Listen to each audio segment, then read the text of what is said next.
Bien, merci aux musiciens, merci à vous. Nous allons ce matin entamer la dernière partie de la grande histoire de Dieu. Et ce matin, nous allons parler de ce dernier point qui est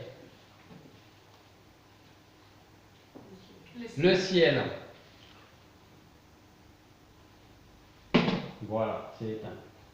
Nous allons parler du ciel. Alors avant de commencer ce dernier chapitre de la grande histoire de Dieu, est-ce que vous pouvez me rappeler le premier chapitre? La création. Alors on a parlé de la création ensuite. Qu'est-il arrivé? La chute. Ensuite, l'exode, la sortie d'Égypte, l'exode. Ensuite, le pays de Canaan, où on a vu que Dieu avait préparé cette terre pour Israël, tout comme il est en train de nous préparer notre terre à nous, c'est ce que nous allons voir ce matin. Quoi d'autre ensuite?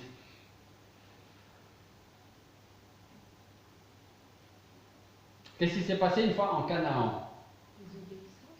Alors, ils ont commencé à prendre possession des lieux, ils ont commencé à vivre et malheureusement et très rapidement, il y a eu cette désobéissance qui a causé la déportation. Ils sont revenus, on aurait pu penser que les Israélites avaient compris la leçon, il s'avère que non. Et donc, c'est à partir de là qu'on voit que depuis toute éternité, Dieu a un plan, c'est de sauver son peuple à travers Jésus-Christ.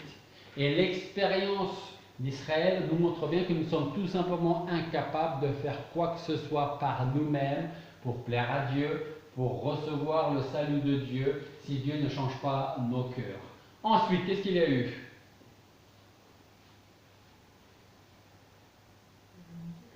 La venue de Christ. Okay. Son ministère, sa mort, sa résurrection, et ensuite il y a eu, c'était la semaine dernière, pendant 4 dimanches de suite, son retour. Okay. Et maintenant, on va entamer donc la dernière partie, c'est-à-dire le ciel. Alors, je vous invite à chercher dans vos Bibles Hébreux chapitre 4. Hébreux chapitre 4.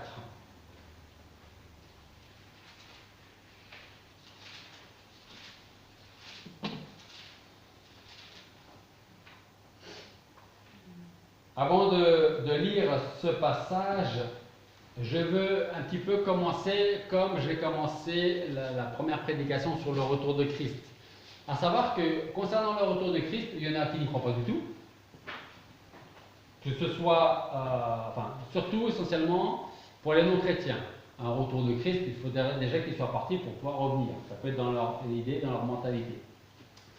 Ensuite, il y a ceux qui n'y croient pas, ceux qui doutent.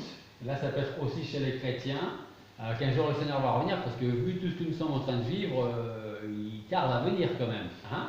Et puis, il y a ceux qui sont confiants et qui attendent fidèlement que le Seigneur décide de venir, car lui seul connaît le jour et l'heure. Okay. En ce qui concerne le ciel, c'est un petit peu la même chose. C'est-à-dire que certains n'y croient tout simplement pas.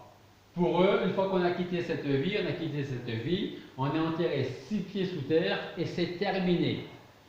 J'ai envie de dire que si c'était vrai, dans ce monde, je parle avec la mentalité des gens qui pensent ça. Je meurs, c'est terminé et il n'y a plus rien, parce qu'il n'y a plus rien après, il n'y a pas de Dieu, tout ça. J'ai envie de dire que c'est la moins pire des choses. On fait notre vie ici-bas, on profite ou pas, on meurt et c'est terminé. Okay. Sauf que Dieu existe et sauf qu'il y a quelque chose après. Okay. Donc il y a ceux qui pour eux vous diront ce lieu tout simplement incongru, ça n'existe pas, ça c'est bon pour toi qui vas à l'église, ça c'est bon pour te tenir droit dans la société, pour que tu ne dévies pas, mais la religion ne va pas t'apporter plus que ça. Il y a ceux qui pensent que c'est peut-être un rêve qui va s'évaporer. Il y en a d'autres qui pensent que j'espère que j'irai au ciel, j'en suis pas certain, mais si j'ai pas fait assez de bonnes choses, il y a quand même ce fameux purgatoire qui existe pour me racheter de ce que je n'ai pas pu faire ou des choses que j'ai faites ici-bas. Je vais passer un certain temps, selon ma vie, mes actes, dans ce lieu. Et ensuite, Dieu me permettra peut-être d'aller dans ce lieu qu'on appelle le ciel, le paradis, le royaume de Dieu, la maison céleste. Okay? Et il y a ceux qui attendent, qui ont une vraie espérance de ce lieu, parce qu'ils savent très bien que c'est un lieu de joie, un lieu de paix. Et la parole de Dieu, elle décrit ce lieu comme un repos glorieux et véritable que Dieu réserve aux siens. Alors, ce que nous allons voir à travers ces prédications, nous allons voir que Dieu s'adresse aux chrétiens, mais il s'adresse aussi aux non-chrétiens, en tout cas qui le sont pour l'instant.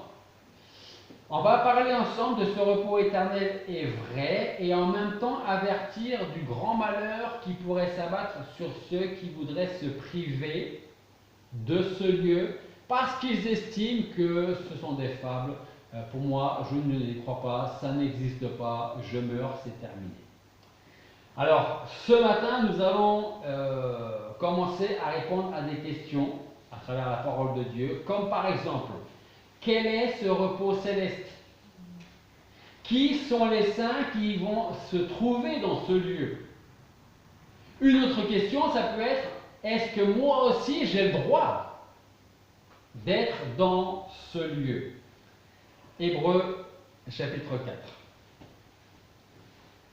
Craignons donc que la promesse d'entrer dans ce repos nous étant laissée, quelques-uns de vous ne paraissent y avoir renoncé.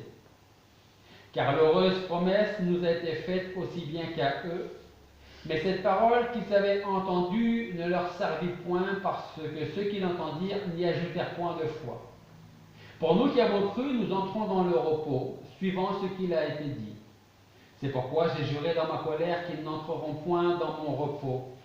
Cependant, ces œuvres étaient accomplies depuis la création du monde. Car l'Écriture a parlé ainsi quelque part du 7e jour. Dieu se reposa le 7e jour de tous ses ouvrages. Et ici encore, ils n'entreront pas dans mon repos. Verset 6. Puis, donc, qu'il ne laissera pas d'y entrer quelques-uns, et que ceux à qui l'heureuse promesse a été premièrement faite n'y soient point entrés à cause de leur incrédulité. Dieu détermine de nouveau un certain jour par ces mots. Aujourd'hui, disant par David, si longtemps après, comme il est dit plus haut, aujourd'hui, si vous entendez sa voix, n'endurcissez pas vos cœurs. Car si Josué les eut introduits dans le repos, Dieu ne leur parlera pas après cela d'un autre jour. Il reste donc au peuple de Dieu un repos de salut. Car celui qui est entré dans ce repos se repose aussi de ses œuvres comme Dieu des ciels. Efforçons-nous donc d'être dans ce repos de peur que quelques-uns ne tombent dans une semblable rébellion. Car la parole de Dieu est vivante, efficace et plus pénétrante qu'aucune épée à deux tranchants, perçant jusqu'à la division de l'âme et de l'esprit, des jointures et des moelles, et jugeant des pensées et des intentions du cœur. Et il n'y a aucune créature qui soit cachée devant lui. Mais toutes choses sont nues et entièrement découvertes aux yeux de celui auquel nous devons rendre compte. Puis donc que nous avons un grand souverain sacrificateur qui a traversé les cieux, Jésus le Fils de Dieu. Retenons ferme notre profession, car nous n'avons pas un souverain sacrificateur qui ne puisse compatir à nos infirmités. Au contraire, il a été éprouvé en toutes choses comme nous, mais sans péché. Allons donc avec confiance au trône de la grâce, afin d'obtenir miséricorde et de trouver grâce pour être secouru dans le temps convenable. Prions. Père Céleste, nous voulons te remercier parce que nous avons la possibilité de tenir ta parole entre les mains. Et si nous venons de la lire, nous avons besoin de toi, de ton esprit pour la comprendre, la saisir, la retenir et la mettre en pratique. Nous voulons te remercier du fait de pouvoir parler de ce lieu que tu as déjà préparé. Tu prépares à présent notre place et quand elle sera prête, le Seigneur Jésus-Christ viendra nous chercher. Seigneur, je te demande de parler dans nos cœurs ce matin, nous qui sommes ici, à ceux qui sont un peu plus loin, qui nous suivent à distance. Merci de nous donner toujours cette assurance, cette joie, que ce lieu, nous le verrons de nos jours, un jour de nos yeux. Et nous te prions pour tous ceux qui ne le connaissent pas encore, qui ne connaissent pas notre Seigneur Jésus-Christ comme leur Seigneur et Sauveur, qui ne te connaissent pas. Alors Seigneur, travaille dans leur vie, travaille dans leur cœur, change leur attitude vis-à-vis de toi et de notre Seigneur Jésus-Christ. Et je te remets leur salut entre tes mains. Et sans ton nom, nous te prions. Alors c'est le verset 9 que je voudrais retenir ce matin, qui nous dit: il reste donc au peuple de Dieu un repos de sabbat. Le premier point que j'aimerais voir avec vous ce matin est le suivant. Quel est ce repos dont parle la parole de Dieu, dont parle le Seigneur, dont parle Dieu? Au commencement, rappelez-vous la grande histoire de Dieu, juste après la création, Dieu donna le jardin d'Éden à Adam. Puis il lui dit en Genèse 2, versets 16 et 17, il dit: tu peux manger librement de tout arbre du jardin, mais quant à l'arbre de la connaissance du bien et du mal, tu n'en mangeras pas, car au jour où tu en mangeras, certainement tu mourras. Ce que nous avons besoin de garder en mémoire, c'est que Adam et Ève vivaient au commencement dans le paradis de Dieu, ce jardin qu'on appelle Éden. Ce lieu était un lieu dans lequel se trouvait un véritable repos. Adam et Ève connaissaient une vraie communion avec leur Créateur. Tout allait bien jusqu'à un certain moment. Jusqu'au jour où Satan, par sa ruse, influença Ève et par la suite Adam. Et par leur désobéissance, ils ont été tous les deux chassés du jardin d'Éden. Genèse chapitre 3, versets 23 et 24. Nous lisons: et l'Éternel Dieu le fit sortir du jardin d'Éden pour cultiver la terre d'où il avait été pris. Il chassa donc l'homme et il plaça à l'orient du jardin d'Éden les chérubins et la lame d'épée flamboyante pour garder le chemin de l'arbre de vie. Par sa chute, l'homme n'a pas simplement perdu son héritage en Dieu et son union, sa communion intime avec lui. Il a aussi perdu toute connaissance spirituelle de son Créateur et toute disposition à retrouver ce même bonheur. Alors je ne sais pas, je pense que ce ne sera pas possible, mais essayez de vous mettre à la place d'Adam et Ève. Pendant un certain temps, vous êtes en communion avec Dieu. Vous marchez avec Dieu. Vous discutez avec Dieu. Probablement même peut-être vous mangez avec Dieu. Jusqu'au jour où vous péchez et vous êtes chassés. Et une fois que vous êtes chassés, vous vous retrouvez dans une terre qui n'est plus Éden. Sur une terre dans laquelle vous allez devoir travailler pour vivre. Plus de communion avec Dieu. Plus de relation directe avec Dieu. On ne parle plus directement avec Dieu. Comment est-ce qu'on aurait réagi? Est-ce qu'on aurait réalisé? Je pense que oui, ce qui venait de se passer à cause de nous.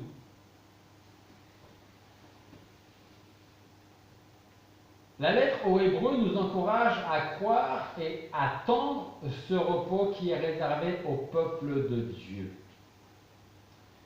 Ce passage que nous venons de lire contient en lui-même le fondement de toute notre consolation, le but de tous nos devoirs, mais aussi les souffrances présentes. Alors on va voir ce premier point. Quel est donc ce repos qui nous attend, dont la Bible parle, et on chante quel repos céleste. Alors ce repos constitue l'état, j'ai envie de dire, le plus merveilleux, le plus béni du chrétien.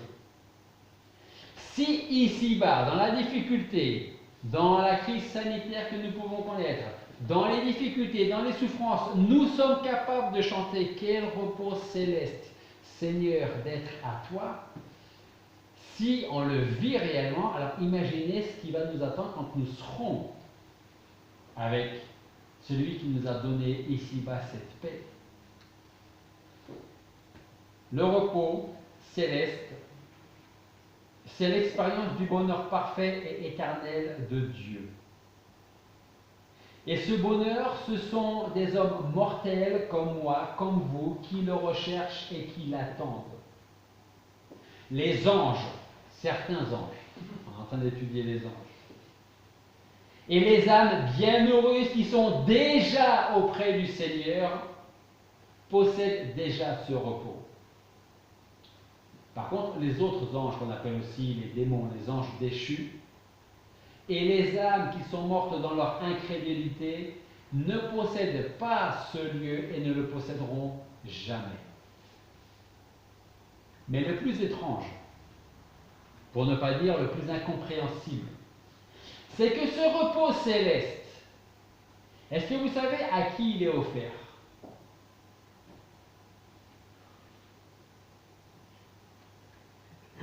Rappelez-vous, je vous l'ai dit, le plus étrange, pour ne pas dire le plus incompréhensible, est que ce repos céleste est offert à qui?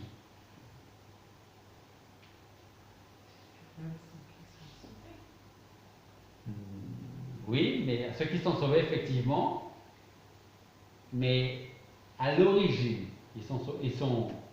il est réservé à qui? Il est donné à qui ce repos? Je répète, c'est étrange et incompréhensible. En fait, ce repos est donné à des hommes qui s'en éloignent et qui n'en veulent pas. Il y a un chant, je ne sais plus comment s'appelle ce chant, qu'on chante. Alors, les paroles exactes, je ne sais plus, mais c'est le fait que Jésus est venu donner sa vie pour ceux qui le haïssent et ceux qui veulent le tuer. Ce repos est donné à des hommes, de grand âge, hommes et femmes, qui s'en éloignent et qui n'en veulent pas. Lorsque Christ est venu pour accorder sa grâce régénératrice, est-ce qu'il a trouvé des gens, là je vous parle physiquement quand il est venu il y a 2000 ans, est-ce qu'il a trouvé des gens qui voulaient recevoir son salut? Est-ce qu'aujourd'hui, vous connaissez des gens qui disent ah bah tiens, aujourd'hui je vais recevoir le salut de Dieu, comme ça, d'un coup? Quand il est venu accorder sa grâce régénératrice, il ne trouva personne en mesure de l'accepter. Tous, sans exception, on peut le lire en Romains, on peut le lire en Jean, tous, sans exception, se dirigeaient vers leur perte et vers leur destruction. Alors il fallait d'abord que Christ, par la conviction du péché, à travers le Saint-Esprit, qui nous dit « tu es pécheur », les arrête, ces gens, avant de tourner leur cœur vers lui par la repentance. Autrement dit, personne n'est disposé à recevoir le Seigneur. Et si le Seigneur ne change pas le cœur, alors on ne sera toujours pas disposé à recevoir le Seigneur, le salut et donc ce repos éternel. On va continuer à examiner le contenu de ce repos, si du moins nous pouvons essayer d'imaginer ce lieu et ce repos. Alors je ne sais pas, essayez d'imaginer pendant quelques secondes comment vous voyez le ciel, là maintenant, ce repos. Je vous laisse 10 secondes, parce que ça m'envoie ce truc-là. Passe-moi tes commentaires, s'il te plaît, parce que je suis perturbé par le truc qui ne s'éteint pas. Donc, le temps que vous réfléchissiez à ça, voilà, ça. Ne regardez pas là, réfléchissez.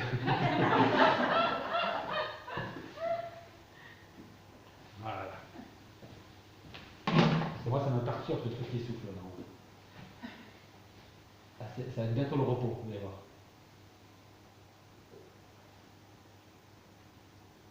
Alors, comment vous voyez le ciel? Comme ça. Comme ça. Pas de ventilo qui tourne. Alors, en quelques mots, hein, c'est moi qui prêche, c'est pas vous. Hein. Il y a un mot qui est profond pour moi, c'est le mot, ça vient du mot latin, c'est béatitude. Oui, béatitude. Attitude complète de paix, Oui. mais également d'émerveillement en Dieu. Ok. Voilà, je dis déjà. C'est très bien, ça suffit, c'est très bien. Merci. Quelqu'un d'autre, peut-être? Alors, comment vous voyez ce lieu ou comment vous voyez-vous dans ce lieu? Moi, je vois le bonheur que je ressens aujourd'hui quand je suis dans la communion avec Dieu. C'est comme ça que je vois le paradis. D'accord. Communion avec les autres, les anges, les autres. D'accord. Peut-être une autre personne. Je pense qu'on va découvrir beaucoup de choses qui vont nous intéresser. C'est vrai, c'est vrai. On va découvrir beaucoup de choses qui vont nous intéresser. Je pense qu'on va aussi découvrir des réponses à des questions qu'on a aujourd'hui qu'on n'a pas de réponse. Ouais. Hein? Comme par exemple, pourquoi est-ce qu'il m'a choisi? Ouais. Hein? Ça, je pense que c'est la première question que je vais lui poser peut-être. Donc, je vous dis ça parce que on a chacun sa façon de voir le ciel. Qu'est-ce qu'on va y faire? Comment peut-être on va le faire? Quelle va être notre attitude dans les premières secondes quand on va arriver dans ce lieu? 2 Corinthiens chapitre 12. Regardez avec moi ce passage en 2 Corinthiens chapitre 12, versets 2 à 5.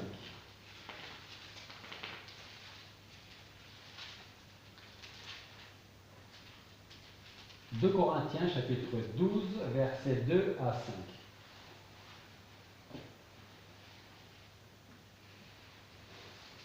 C'est Paul qui parle, et il dit: Je connais un homme en Christ qui, il y a plus de 14 ans, fut ravi jusqu'au 3e ciel. Si ce fut dans le corps, je ne sais. Si ce fut hors du corps, je ne sais. Dieu le sait.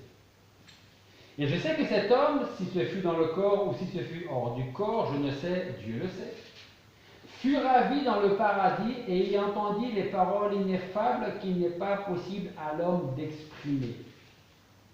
Je puis me glorifier d'être cet homme-là, mais je ne me glorifierai pas de moi-même, sinon de mes infirmités.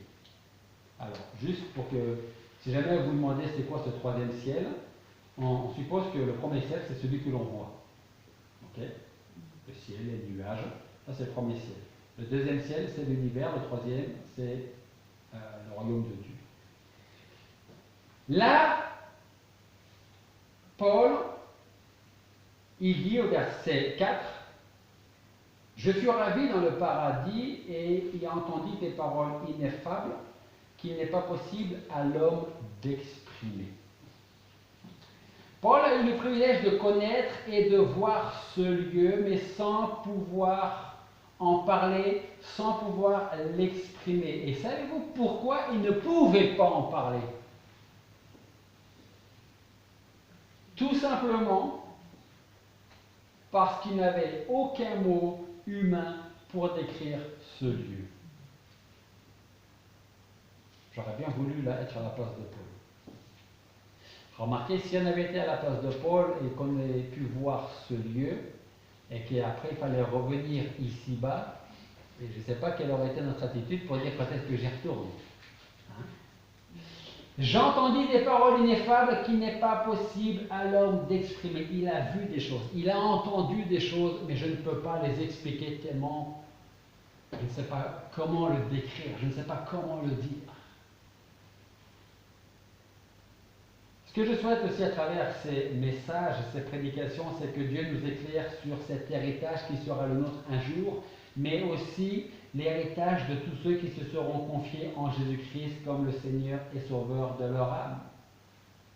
Mais avant de connaître ce Dieu, nous connaîtrons des épreuves, des difficultés, des pleurs, mais aussi des joies et des bénédictions et le secours de Dieu dans nos tentations. Et alors, une fois arrivée, la lutte contre les vagues prendra fin. Il n'y aura plus de prière dans ce lieu. Alors, vous allez peut-être vous dire, pourquoi tu dis qu'il n'y aura plus de prière?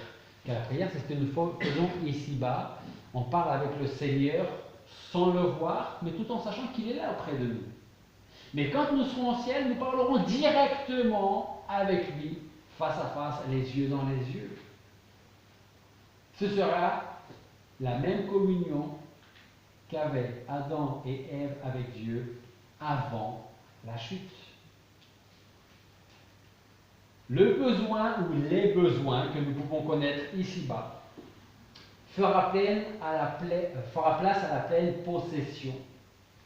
Alors finira également nos pleurs, nos angoisses. Notre espérance deviendra réalité. Nous perdrons toute crainte et le pécheur impénitent, par contre, perdra tout espoir. Parce que comme je le dis souvent, c'est ici-bas qu'il faut venir au Seigneur. Ce n'est pas une fois qu'on a quitté ce monde. Alors savez-vous à présent pourquoi nous pouvons dire qu'au ciel nous connaîtrons le vrai repos? Parce qu'on parle de repos. Bien sûr, on parle de repos parce qu'on va laisser tout ici-bas, nous serons dans la présence du Seigneur. Mais c'est aussi pour une autre raison qu'on peut parler de vrai repos. C'est parce qu'au ciel, il n'entrera rien de souillé, rien d'impur. Le chagrin et la tristesse seront totalement inconnus. La maladie aura totalement disparu, et je ne parle même pas de la mort, qui n'existera plus. Alors si nous pleurons aujourd'hui, demain nos pleurs se changeront en rire et en joie. Autre chose, si aujourd'hui nous sommes limités dans notre vision du ciel et dans notre compréhension de ce lieu, ce ne sera plus le cas lorsque nous serons auprès de notre Seigneur Jésus-Christ. C'est ce que nous dit Paul en 1 Corinthiens chapitre 2. À partir du verset 7, 1 Corinthiens chapitre 2, versets 7 à 9, Paul dit: mais nous prêchons la sagesse de Dieu en un mystère, sagesse cachée que Dieu avait destinée avant les siècles pour notre gloire. Et qu'aucun des princes de ce monde n'a connu, car s'ils l'eussent connu, ils n'auraient point crucifié le Seigneur de gloire.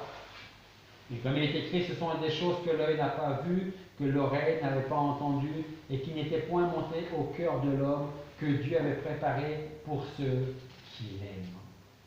Eh bien, toutes ces merveilleuses choses que notre Dieu a préparées, nous les verrons.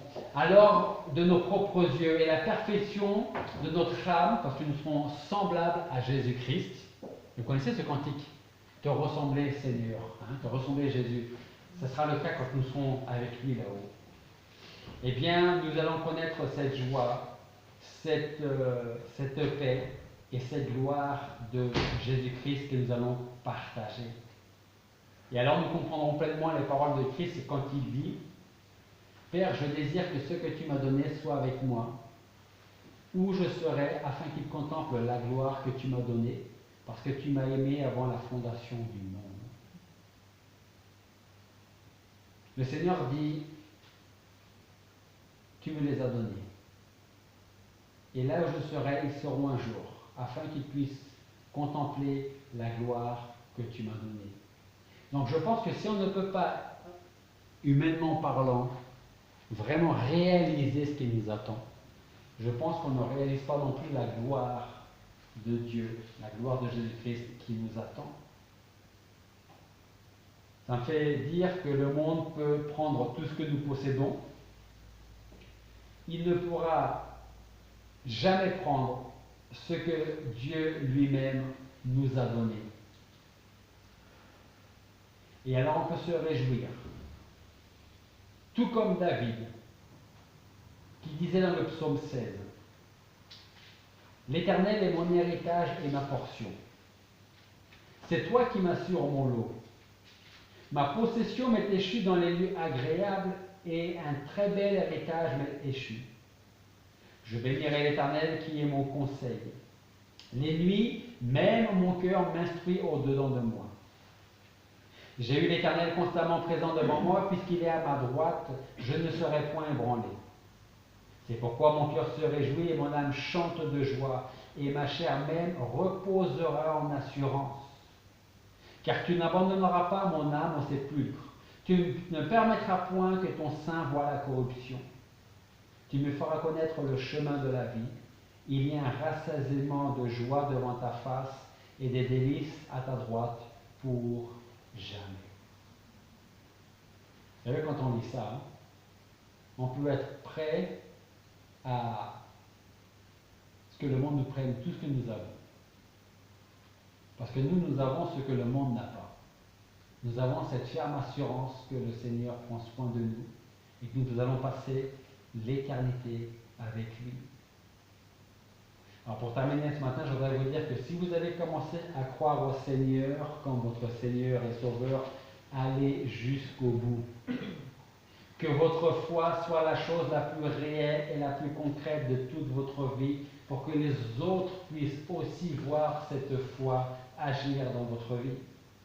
Il ne faut pas croire en Dieu seulement de façon ou de manière sentimentale. Au contraire, il faut croire en lui pour tout, pour toujours, que ce soit dans ce monde ici-bas ou dans celui à venir. On a besoin de se confier pleinement en lui. On a besoin de se reposer sur sa parole et sur ses promesses. Et on peut laisser notre lendemain, notre avenir, dans sa main, parce que c'est un Dieu éternel et immuable que nous avons. Un Dieu qui ne change pas. Le Seigneur Jésus-Christ donne sa vie et il la donne pour ses brebis. Alors si le Seigneur a donné sa vie et la vie éternelle à ses brebis, comment pourrait-on croire qu'on est capable de perdre cette vie? Si on peut la perdre, c'est que ce n'est plus une vie éternelle. Alors j'aimerais juste vous laisser avec un dernier passage, une promesse de notre Seigneur Jésus-Christ, qui se trouve en Jean 14, versets 2 et 3, et qui dit « Il y a plusieurs demeures dans la maison de mon Père. Si cela n'était pas, je vous l'aurais dit. Je vais vous préparer une place. Et quand je serai parti et que je vous aurai préparé une place, je reviendrai et vous prendrez avec moi, afin qu'où je serai, vous y soyez aussi. » Prions. Père Céleste, nous voulons te remercier parce que ce matin, tu nous rappelles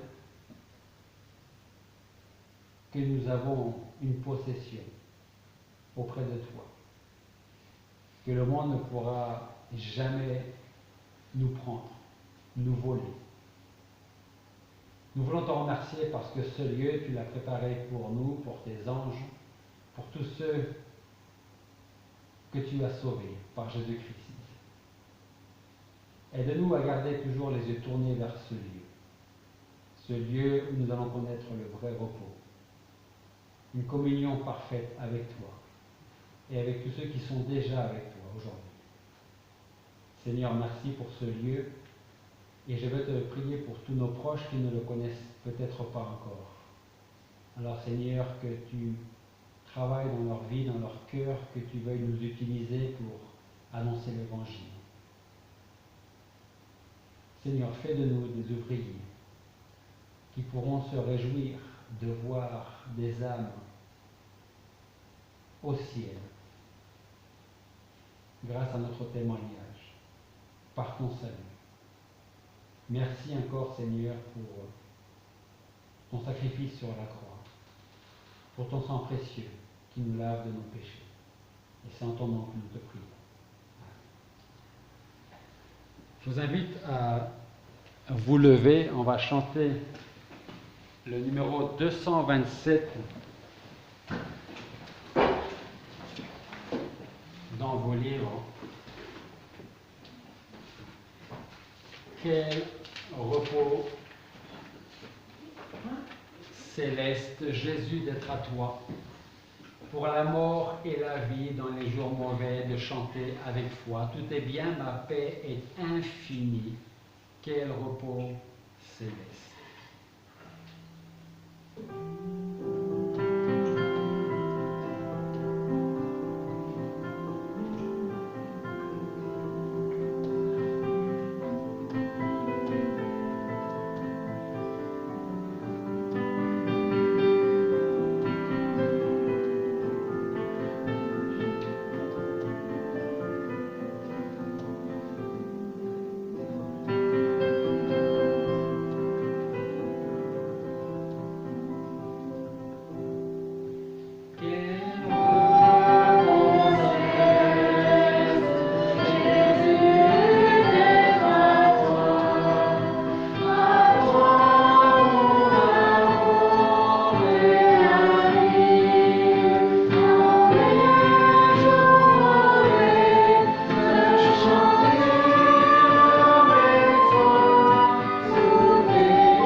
Voilà, je voudrais saluer tous ceux qui nous suivent. Je vous donne rendez-vous, Dieu voulant, la semaine prochaine. Et pour la suite de la grande histoire de Dieu.